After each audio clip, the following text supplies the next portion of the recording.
آتے ہیں اور ہمارے پاس جو اگلے سوالات ہیں ان کو دیکھتے ہیں۔ السلام علیکم ورحمۃ اللہ وبرکاتہ۔ شیخ میرا سوال یہ ہے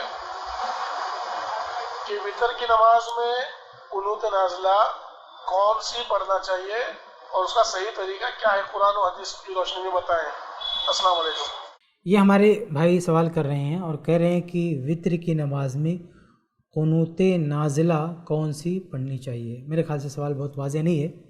کہہ رہے ہیں کہ وتر، ان کے الفاظ کیا ہیں؟ ان کے الفاظ ہیں کہ وتر کی نماز میں قنوت نازلہ کون سی پڑھنی چاہیے۔ ہم اپنے طور سے سمجھنے کی کوشش کرتے ہیں ان کا سوال کیا ہے اور اسی حساب سے جواب دیتے ہیں۔ میں 2 جواب دوں گا، جو بھی ان کا مقصود ہوگا انشاءاللہ ان کو مل جائے گا۔ شاید ان کا پہلا مقصد یہ ہو سکتا ہے کہ وتر کی نماز میں قنوت نازلہ کون سی پڑھیں، یعنی یہ شاید یہ پوچھنا چاہتے ہیں کہ دعا کون سی پڑھیں، کیونکہ وہ کئی دعائیں ہیں وتر میں جو پڑھی جاتی ہیں، جیسے اللہم اہدنی فیمن ہدیت ایک دعا ہے اور ایک اور دعا ہے جو کچھ لوگ پڑھتے ہیں۔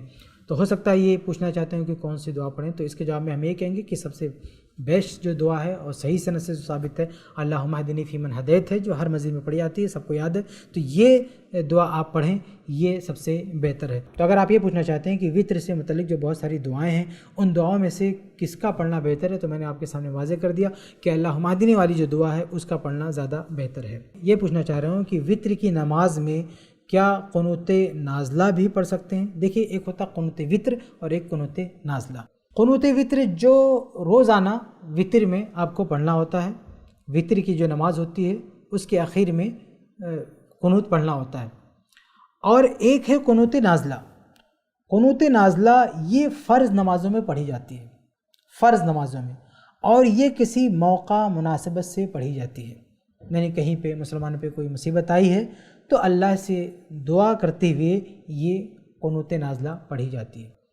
تو یہ بھائی شاید یہ پوچھ رہے ہیں کہ وتر کی نماز میں جو قنوت ہے، یعنی جو قنوت وتر ہے، اس قنوت وتر کے بجائے، یعنی اللہم اہدنی ہے، اس کے بجائے اگر ہم قنوت نازلہ کی جو دعا ہے، یعنی جو لوگ پڑھتے ہیں، تو وہ اگر ہم پڑھیں تو کیا بہتر ہے؟ یعنی وہی اللہم اہدنی صرف پڑھنا بہتر ہے یا یہ بھی پڑھنا چاہیے اگر قنوت نازلہ ہے تو میرے بھائی دیکھیے کہ اگر آپ قنوت وتر کو قنوت نازلہ بنانا چاہتے ہیں، یعنی قنوت وتر جہاں پڑھی جاتی ہے اس کو آپ قنوت نازلہ کی شکل دینا چاہتے ہیں تو ایسا دے سکتے ہیں، کوئی حرج کی بات نہیں۔ صحیح ابن خزیمہ میں صحیح روایت ہے کہ رمضان میں جب وتر پڑھتے تھے صحابہ کرام تو اس میں قنوت نازلہ میں جو پڑھا جاتا ہے وہ پڑھتے تھے، رکوع کے بعد پڑھتے تھے۔ تو اگر آپ قنوت وتر میں آپ پڑھنا چاہتے ہیں تو کوئی مسئلہ نہیں ہے۔ رمضان وغیرہ میں جیسے نماز ہوتی ہے اس میں قنوت وتر ہی ہوتا ہے، لیکن اس قنوت وتر کو بھی قنوت نازلہ بنایا جا سکتا ہے، لیکن جب اس کو قنوت نازلہ بنایا جائے گا تو اس میں تھوڑی سی تبدیلی آ جائے گی۔ وہ تبدیلی یہ ہے کہ اس شکل میں آپ کے لیے بہتر یہ ہوگا کہ آپ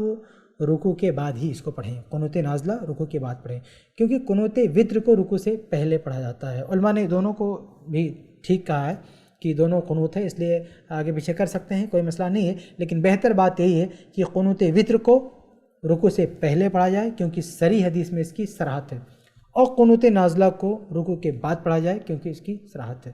تو اگر قنوت وتر میں جیسے رمضان میں اگر جماعت کے ساتھ وتر پڑھی جا رہی ہے، اب اس میں اگر یہ پلان کیا گیا، سوچا گیا کہ اس میں نازلہ پڑھیں گے تو پڑھ سکتے ہیں، کوئی مسئلہ نہیں ہے۔ صحیح ابن خزیمہ کی صحیح روایت ہے، صحابہ کرام پڑھتے تھے، لیکن اس میں کرنا کیا چاہیے کہ اسے رکوع کے بعد پڑھنا چاہیے۔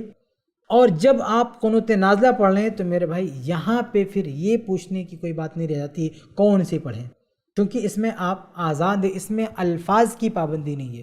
لیکن اگر آپ قنوت وتر پڑھنا چاہتے ہیں تو قنوت وتر میں جو دعا ہے، جو ذکر ہے، وہ خاص ہے، یعنی اس میں آپ کو وہی الفاظ پڑھنے ہوں گے جو آپ صلی اللہ علیہ وسلم نے سکھائے ہیں۔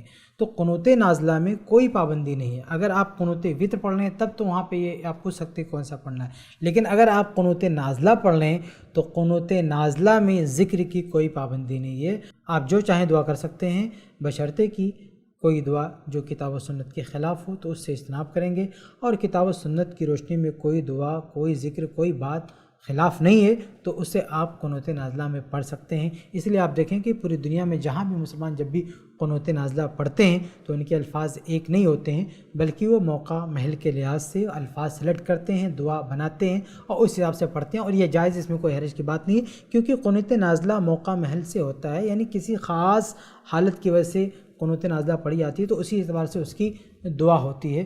تو قنوت نازلہ میں تو یہ سوال ہی نہیں بنتا ہے کہ کون سی پڑھیں کون سی نہ پڑھیں. جو بھی بہتر الفاظ ہو سکتے ہیں موقع محل کے لحاظ سے یہ امام اور کوئی بھی عالم جو ہوگا وہ یہ طے کر لے گا کہ کیا بہتر ہے اس حساب سے پڑھے گا. لیکن قنوت وطر میں یہ سوال اٹھتا ہے کہ کیا پڑھنا چاہیے, تو اس میں جو صحیح سنت اللہم اہدنی فیمن ہدیت والی جو روایت ہے جو دعا ہے وہی پڑھنا چاہیے, وہ بہتر ہے. امید ہے کہ آپ کو جواب مل گیا.